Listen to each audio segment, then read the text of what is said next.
Greetings to all. In this video, we will be learning about the matrices in the MATLAB. So, how we can operate on matrices and what are matrices. So, first we will be dealing with the question, what is a matrices? So, let's suppose A is a matrix. So, matrix is a combination of rows and column. And what are rows and column? We can understand from this figure that the horizontal one are known as the rows and the vertical one are known as the column. So here I will be making a matrix. So this is a square bracket and I will be putting values like 3, comma 4. You can put comma or you can put space or 7. Then I will be using semicolon. Semicolon means I am changing the row. Then I will be putting 9, 5, 2. Then again semicolon and another row 2, 3 and 8. So when I will be entering this, so I will be getting a matrices. This is a matrix. What is the size of this matrix? It is a 3 into 3. 3 into 3 means these are 3 rows and these are the 3 columns. So this row into column will make it a 3 into 3 matrix. So there are multiple things which you can do with these matrices. We can use functions in matrices. So what are functions?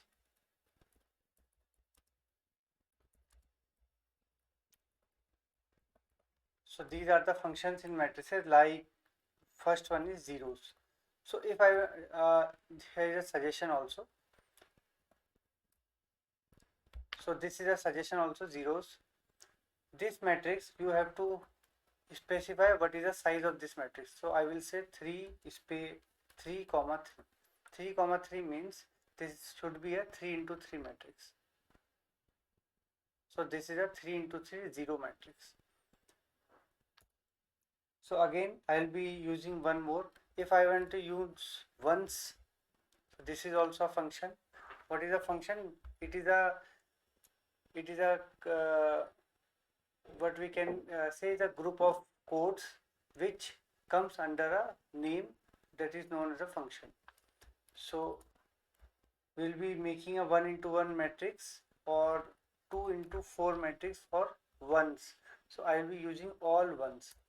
Again I will be using run command, and here we can see there are 2 columns, 2 horizontal column rows and vertical column. How many vertical column? 1, 2, 3, 4 vertical column. So we can use another things. Let use identity matrix. I means identity matrix. So identity matrix of size 4. So let's again run it. So this is the identity matrix where the diagonals are 1. You can see diagonals 1, 1, 1, 1. So this is known as a identity matrix. Okay, now we can use another thing which is known as random. So we'll write rand and 3 into 3. So I am making a random matrix of 3 into 3. So let's again run it. So here it is a random numbers. These are all random numbers and I am getting 3 into 3 matrix.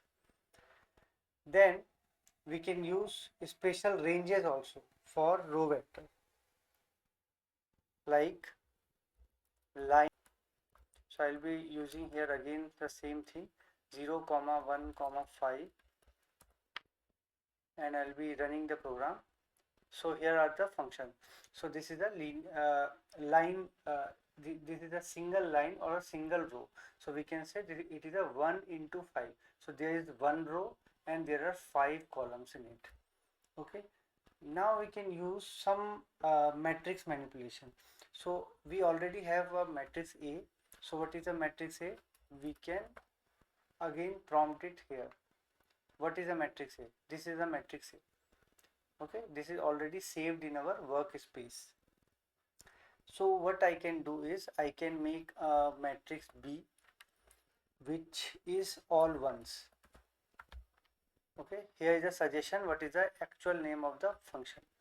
So this is a suggestion, and I will be making a similar 3 comma 3 matrix which is named as B.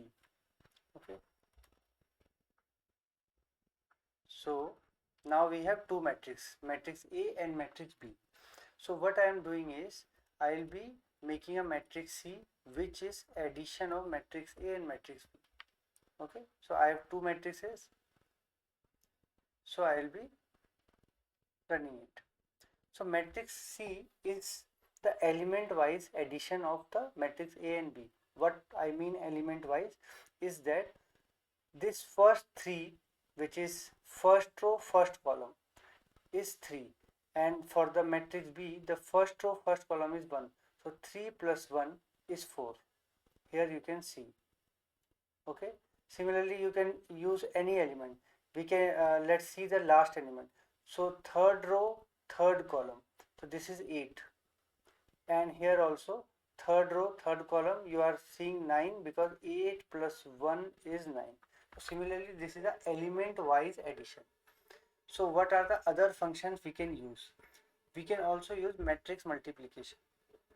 Okay, so matrix multiplication is not that simple, but still I will be trying to A into matrix B.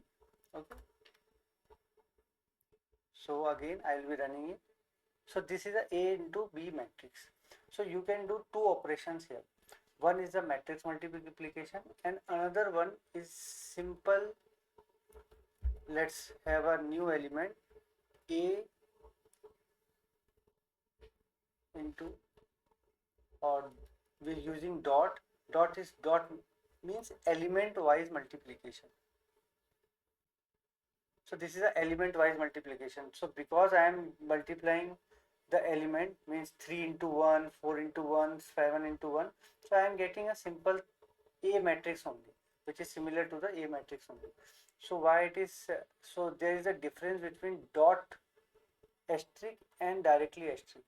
So when you will be using asterisk, it is considered as a matrix multiplication. When you will be using dot asterisk, it will be considered as a element wise multiplication. So the element in particular location will be multiplied with the element at the same location in the another matrix. Okay, so now as we are talking about the element location, how to decide which element is or how to extract an element. So suppose this is a E matrix. Here you can see E matrix, and in E matrix these are my columns 1 2 3, and these are my rows 1 2 3. So let's extract this 5 out of this. So what I will be doing is I will be writing E because I want to operate on E matrices. Okay, and in E matrix inside I will be writing 2 comma 2. Okay, 2 comma means second row second column. But I will be, as I will be running it, we should be getting the answer 5.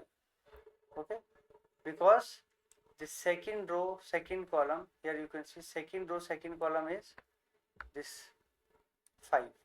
Second row second column is 5. So what answer I am getting? I am getting 5 as a answer. Got it? So let me see what okay, so let's do another operation. What we will be doing is I want to make a sub matrix. So from this 3 by 3 matrix I want to extract 2 by 2 matrix. What does 2 by 2 matrix mean? This matrix 3 4 9 2. So I want to extract this out of the E. So let's say it E1. So E1 is a matrix which is E, and what I am doing is 1 2 comma 1 2. Okay, so 1 to 1 from 1 to 2 element I am using in row, and 1 to 2 I am using in. So here is a matrix. So what in this matrix you can see 3 4 9 5. It is similar to this 3495. So this is the extraction of the matrices. Okay, got it. So now I want to modify element. So for this even element, I don't want this 4 here. So this is what is the location of this 4? It is first row, second column. So first we will be always writing row and then we will be writing column. So let's replace this 4 with 8. Okay.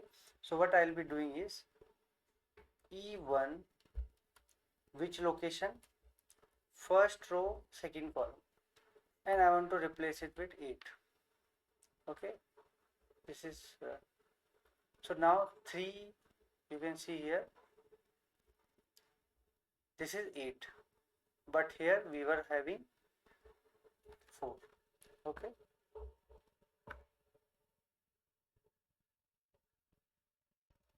So let me close this workspace.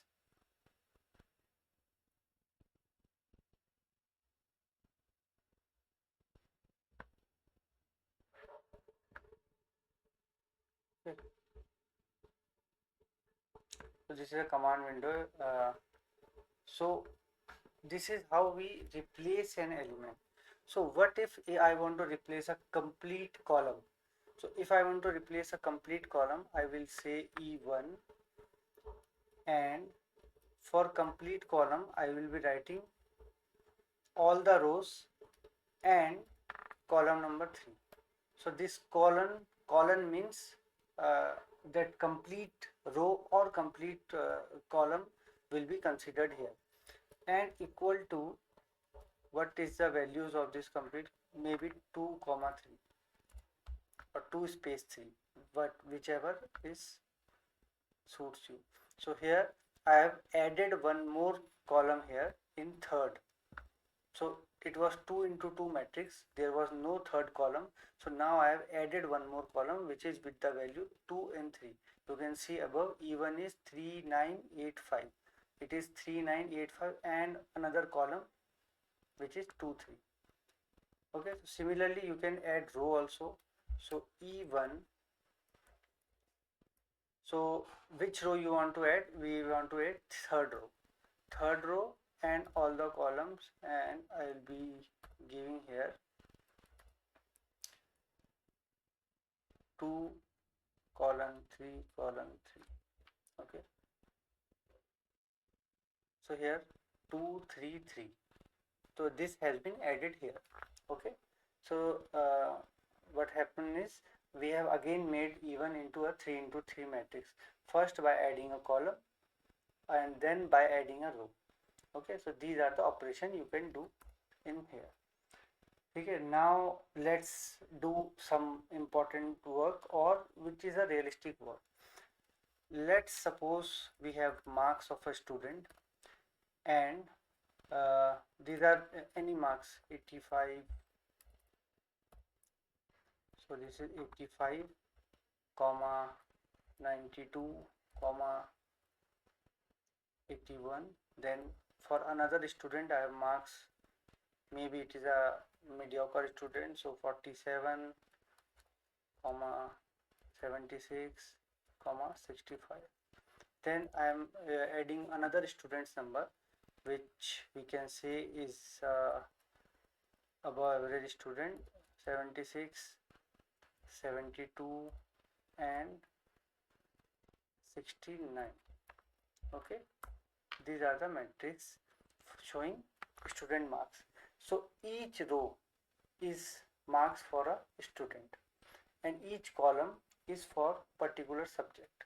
So say column number 1, which is this column, is for physics, this one is chemistry, and this one for maths. This row 1 is student, this row is student 2, and this row is student 3. So what I can do here is find mean of the average or mean of the student marks. So let me put mean. Okay, so in mean what I want to find is uh, let's find mark, this is marks comma 2. So for second I want to find out. So this is the first student is getting 86 marks, the second student is getting 62%, and the third student is getting 72%. Okay, then we can have maximum marks. So this is not capital. So max is the command, and I'll be using marks, and then overall from this column means the overall command or the overall maximum marks. So what is the overall maximum marks? Here we can see in matrix it is 92. So let's see what it will be giving. It will be giving 92. Okay. So it will be extracting the maximum marks. Similarly, we can have min, and we can have marks, and then from overall matrix. So what is the minimum mark? It is 47. So we know the average, we know the maximum mark, we know the minimum marks. So this is how matrices are useful in the real world. So what we have learned today is we have learned matrix multiplication, matrix operation, how addition subtraction is done, and small operations on matrices, like how to add a row or how to subtract a column. And also we have seen a real life example of a matrices, how it can be useful, like for storing student marks and finding and doing operations like with what is the average of particular student, what is the mean of a particular student, or something like that. So this is all for this video. Thank you.